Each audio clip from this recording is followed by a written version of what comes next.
Never met someone like you, felt something like your touch. I wish we would've met tonight. Sure, I've had lovers in my past, won't lie, I've had a blast, but none of them had your humor. Hi everyone, welcome back to the second episode of The Southern Crown. My name is Chloe Dietz, I'm your host, and today I'm here with Kelly Sargent. Hello.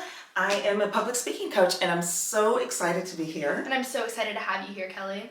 Okay, so let's just start off by you telling me a little bit about yourself. Oh my goodness. This just, how much time do we have?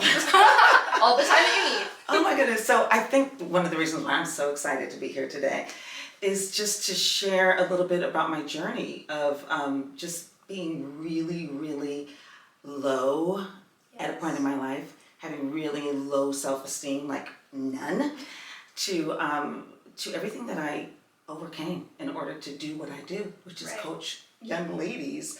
And part of that is helping them increase their self-confidence and their self-worth. And that all came from being a victim of sexual assault at a very young age. I felt lost, completely lost, and ashamed because it was this deep, dark secret that I held inside, and I questioned my purpose in life. So struggling with that for so long was very, very difficult. And I learned so much along the way. And that's why I love what I do now, because I get to pay it forward. Exactly, and you even got to help coach me in my preparation for the Miss Texas Teen USA pageant last year, and we're doing it again this year. And I have to say, like, you and Mariah are the best coaching duo that I could ask for. Like, I can trust y'all with anything. Thank you. I love y'all. Okay, so we're just gonna get right into it. Let's do it. The first thing I want to ask you is a little bit about how your journey from having that low self-esteem that you talked about, how you found your way into coaching and public speaking and all that. Actually, the turning point came when I joined an organization called the Toastmasters. It's an organization that helps people with improving their public speaking and leadership skills. And it was very difficult because I was in an environment where I had so much to say, but I was afraid to say it. Public speaking isn't comfortable for everyone. Yes, it's not like a natural gift that you're born with, yes, usually. Exactly. There you go. Yes. So just finding my way through that, facing my fear head on, going to these weekly meetings and facing that fear and putting myself out there, pushing through this anxiety of public speaking, doing that week after week after week, and eventually becoming really good at it, competing, where I eventually earned second runner-up world champion of public speaking. That's so fun. And that's where the turning point began, where my life changed. And I learned something very valuable, which I help my clients, yes. I teach my clients with, and that's just the willingness to face your fears. I love that. Just the willingness to do that is something that really, truly brings self-confidence. And you helped me a lot with like my confidence. Just everybody I feel like has the answer inside. You just help us bring it out. Like you help us figure out how to express it, just like you're saying, the things that are hard to like figure out on our own. So thank you so much for that for me personally. How did you become getting paid to help coach? Like what specifically brought you into that field? Wow, just after I would deliver a speech, I would be asked a keynote speech or some sort of presentation, wherever I was speaking, people would ask me to help them. Can you help me improve my public speaking skills? And so I would just help people. But I think what really just motivated me to start doing it professionally is seeing the impact that I had on the people in the audience, seeing them really, the connection that we had, seeing them cry, seeing the tears, just seeing how what I was sharing really helped them, and the feedback that I would get afterwards, people coming up to me and telling me and expressing to me, what it meant to them. So I got to see how, wow, what I'm doing, what I'm saying is really helping people. Right. And so I decided to give it a try, and I had a lot of opportunity to not just, donate the services, but actually step into my worth and started getting paid for it. Exactly, and that's so amazing. I know that you sponsor tons of pageants around the state and around the country, and that's just so amazing that you've been able to grow this so much from that small place that you were at before. But what would you say is one of your most favorite things that you love about the work that really brings the happiness to you? Stories like you just said, just watching the transformation, being that chosen, trusted advisor that I would have never imagined. That the very thing that broke me, when I was young, is the thing that helped me find what I'm passionate about. To help me find a purpose in life, which is helping other people transform their mindsets. So it's not just about helping them with the skills, but transforming the way they think and overcoming their challenges. Watching them work their way through that to step into their full potential is truly what is the reason why I do what I do. I know you and I have even had like some breakthrough moments in our coaching sessions together where I just cry because you have the type of style when coaching and teaching that you just make everybody feel so comfortable and like we can open up to you, and I think that that's so important, and it's just amazing. And with that, like, I don't know, one of my biggest challenges was being authentic in my answers. What do you think is one of the biggest challenges you see across most of your clients when Wow. A couple of them. A lot of people, imposter syndrome, suffer from imposter syndrome, and also comparing themselves, right? And also trying to fit in, meaning not saying or being authentically themselves, but trying to figure out what they think is the right thing to say. What do I want the judges to hear about me? What do the judges want me to say? Exactly. Yes. So just giving them the courage to own who they are and stand up for what they believe in and to be themselves. Because a lot of people know what to say, but they don't know how to say it. Exactly. And just the willingness to dig deep, to get dirty in the mud, because a lot of people don't like going there. You did. You were willing to. And coaching with me isn't easy. No, it is not. But I mean, I feel like the judges, they want to hear, or whoever your audience is, they want to hear your true self. They're not interested in what you would say is the pageant patty answer. Right. They want to hear your true inside self. What would you say is one of the most encouraging success stories that you've had through coaching? And Wow, just watching people overcome one of their biggest fears and truly jumping into it, facing it, just the way it did for me. right. Watching their dreams come true, whether it's that big dream job that they wanted to land or a big dream goal that they wanted to accomplish. But just seeing that transformation from the inside out and how it's changed their lives, especially way past pageantry, if we're speaking only about pageant contestants. Getting the promotion that they wanted, just knowing that I had a small part in that is really, it affirms that I'm on the right path and I'm doing what I was put on earth to do. And you have many a success story under your belt, from what I can tell. Yes. So you shared a little bit about your past with the sexual assault and your low self-esteem.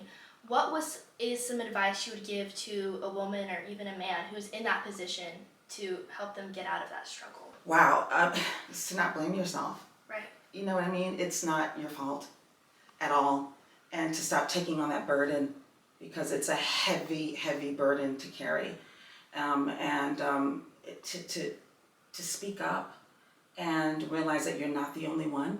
It's nothing to be ashamed of, and you're not the only one that's experienced something like that.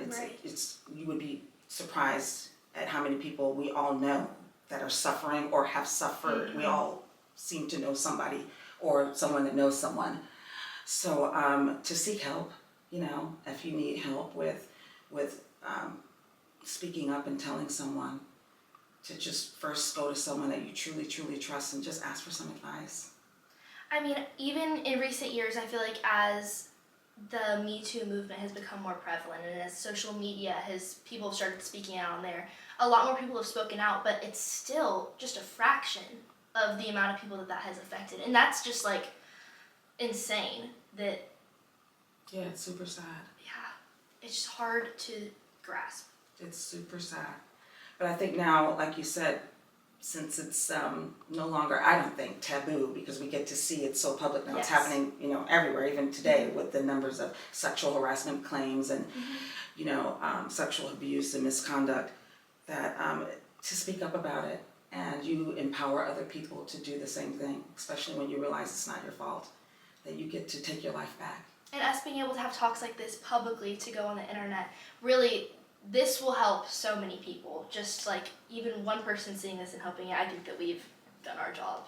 What is something that you take personally to help you get through even your most difficult days to keep moving forward? One of the things that really helps me is a tradition that I have that I do every single day, and that's journal. Okay, I love that. So journaling every day, I may skip a day because I'm busy, I have an early morning meeting or Right. something like that, but just reflecting, just really writing my emotions, writing them out how I'm feeling. I start with Dear God, or Dear Lord or Heavenly Father, however I'm feeling that day, but I write a letter and I'm expressing how I feel. And just doing a brain dump of that, and it helps you reflect and helps you gain perspective of what's really wrong with you. And so that going through that process allows you to get it out and to figure it out, to resolve it. You know what I mean? And to realize this isn't so bad after all. Yeah. And once you figure out what it is, you just prioritize what you need to do to resolve the situation. So that really helps me a lot. And I feel like putting a lot of your burdens on the Lord, like you said, that really does take a great weight off of you. Whenever you can find that for yourself, if that's what you're interested in doing, that is a great place to find yourself if you're in a hard time. Oh yeah. Absolutely. So this is kind of switching gears a little bit. What's one kind of like actionable piece of advice you can give somebody who's looking to improve their public speaking skills? Oh, public speaking. You know what? For me, the biggest lesson learned was to be myself, to be honest with you. Right. I remember I was giving a speech and a good friend said to me, "Who was that up there?" And I'm like looking at him like, "Bro, you know me. What are you talking about?" He said, "But who was that?" Oh. You know what I mean? And that's not the Kelly that I know. Mm-hmm. And so when I started just embracing who I am and getting over trying to pretend to be something perfect, and like I had to put on this big show to speak in front of these people. Exactly. And I just relaxed and was my crazy, outgoing, animated self. That helped a lot. That just to be you. And to also stop looking at it as, oh, I'm a public speaker, I'm about to give a speech. Right. To have the perspective of, I'm about to get on stage and I get to help these people that are in the audience listening to me. They are here to learn something. And so when you get that out of your head, you're like, oh my God, I get to help these people. It's coming from a different perspective. Right. You get to pour into them and help them solve whatever issues they're trying to overcome. That takes a lot of stress and anxiety off of it. If you could go back to the very beginning of your public speaking journey, and what was it, Toastmasters? Is that what it was? If you could go back to the Kelly then and give her one piece of advice to start her journey all over again, what would it be? That would, it would be stop trying to be perfect. Because back then I was writing every single speech. Manuscript. And memorizing it, and it caused me so much stress and anxiety. And I would be like, God, why did you give me this passion for public speaking, but yet, you're making this so difficult on me. Right. I hated it. I loved helping people by public speaking, but the process of having to write a speech and memorize it was brutal. And so as soon as I realized that, you know what, you don't have to be perfect. Just have a conversation. Just figure out what you want to say, the points you want to make, and elaborate on them from here. Yes. You know what I mean? Just let it flow, and to get out of your head and just get into your heart and pour from there. It just made it so much easier. So that advice would be, girl, stop trying to be perfect. Figure out what you want to say and get out of your head and speak from your heart. One of the things that's like one of the things that you've helped me with, because I'm in a research class at school where at the end of this year I have to give a 20-minute long presentation, and we're instructed to write out a script all perfect and memorize off of that. But what I've been doing is I've been writing outlines for each of my topics with like my point and my evidence and all that kind of stuff, and that's been a great preparation tool for me to help me from when I'm practicing not being like, oh my gosh, I did it wrong, I have to restart, because I know what I want to say. I just need the outline to get it out, like you're saying. Yeah, that organization. Yes, exactly. I have kind of a fun question, and you Okay. might need a second to think about it. Okay. But if you could give a TED Talk on a topic completely unrelated to public speaking, Oh. yeah, what would Okay. it be? If I could give a TED Talk, it would be about how to engage in productive conversations about controversial topics. Ooh, I love this. Yeah, especially today, Mm-hmm. So instead of the anxiety of having to worry about stepping on people's toes because someone may have a different outlook or opinion or belief than you, to be able to have a discussion, in a way that moves the conversation forward, where people Yes. don't feel like there's any judgment or divide, where we can, realize that we all want the same thing. You know what I mean? And so we can move, so we can progress Yes, I love that. and help make a change, work together, to find a solution. It's us against the problem, not us against each other. Yes, Exactly. yes. And from the pageant perspective, whenever I was preparing, and that was one of the things I was really worried about, was controversial or political questions. Because I knew that in the end, I was going to find myself standing up there on the stage with the microphone, and I thought maybe I was going to get a question like that, and I did not know how I was going to say that to a room of like 1,000 people probably with all differing opinions. And I mean, it just takes practice saying it and figuring out like how you feel and how to make it kind of neutral, but I think it's still important to be able to state your opinion like you're saying. Gosh, I think it's crucial to be able to stay true to who you are and what you believe in. Exactly. I think the key thing is to find common ground, Mhm. right? Because we all are different, but there's people find it hard to believe, but there is some common ground between all of us, whether you're on this side or that side. There are things that we have in common. So if we can at least start there, so we aren't offending anyone, we could show people that we're open and willing, and we understand their point of view. That really helps a lot. Exactly. Okay, even lighter than that. What is a fun fact about yourself that you would want the audience to know about you? I was in the military. I don't know if a lot of people know that. Yeah.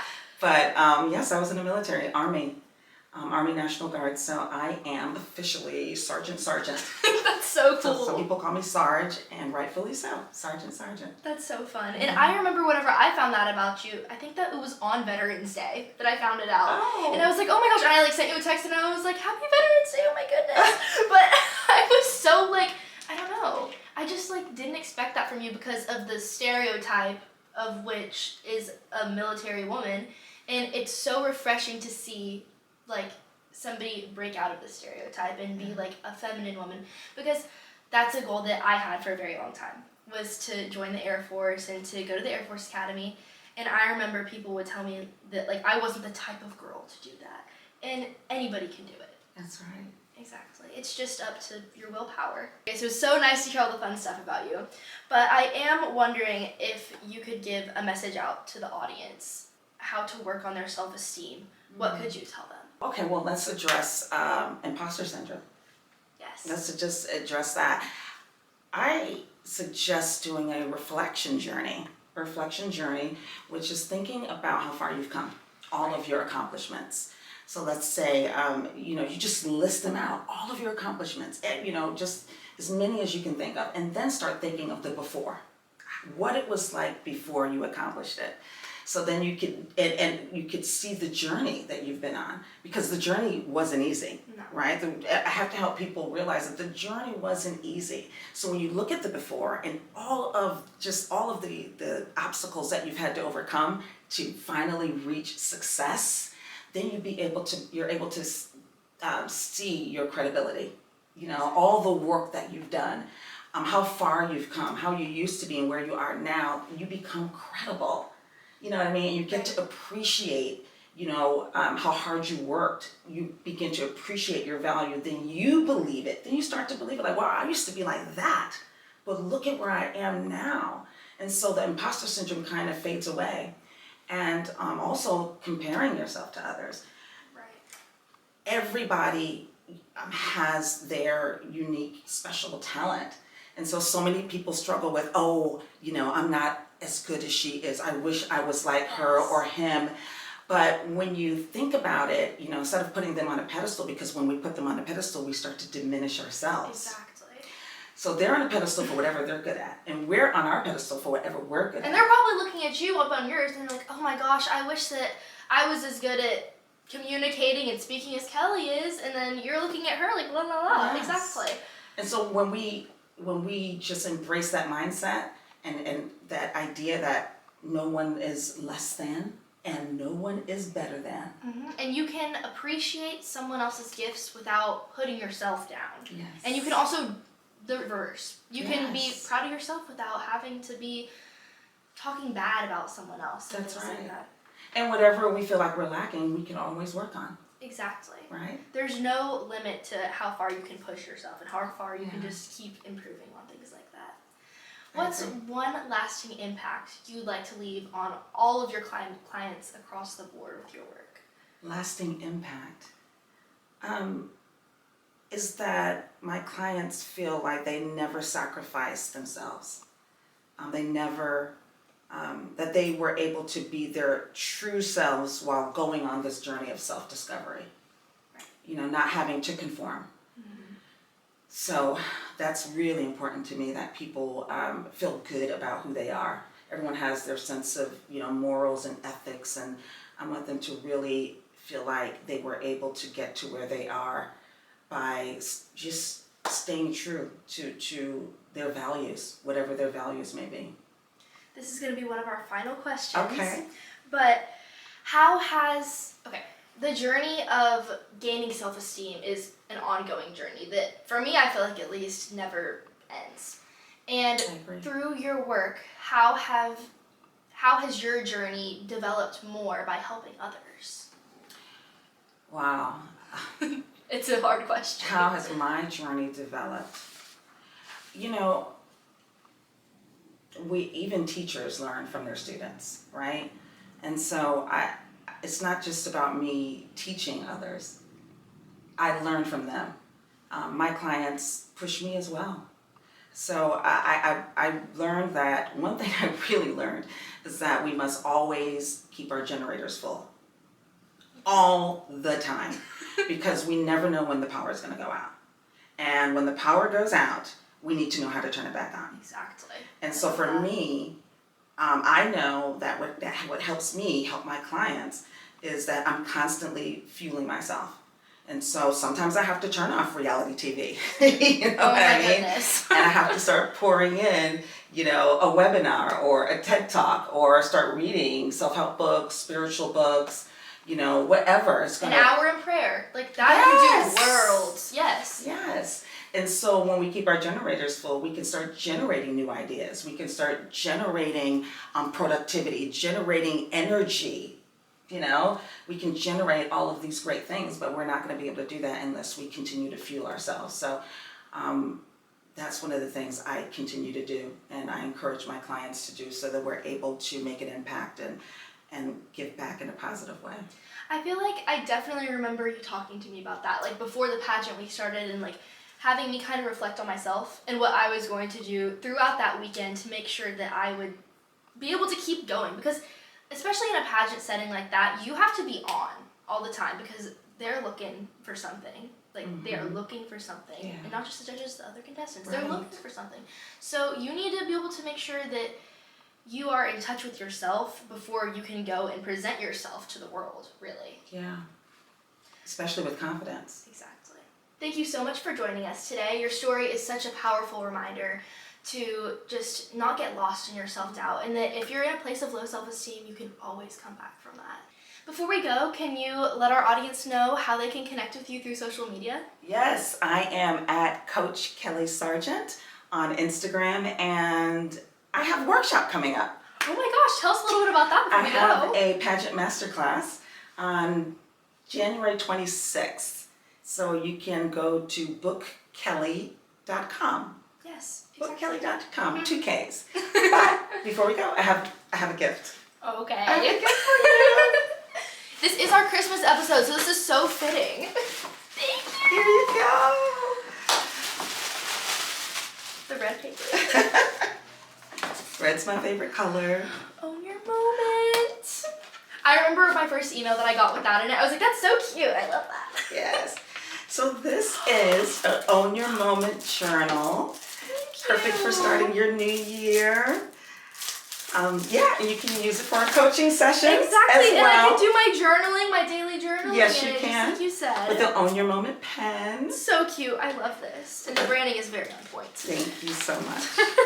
Well, there you go. If this episode resonated with you and you'd like to hear more, make sure that you give us a like and subscribe, and follow us on Instagram at @the.southerncrown. Thank you so much for watching, and I'll see you in the next one. Bye!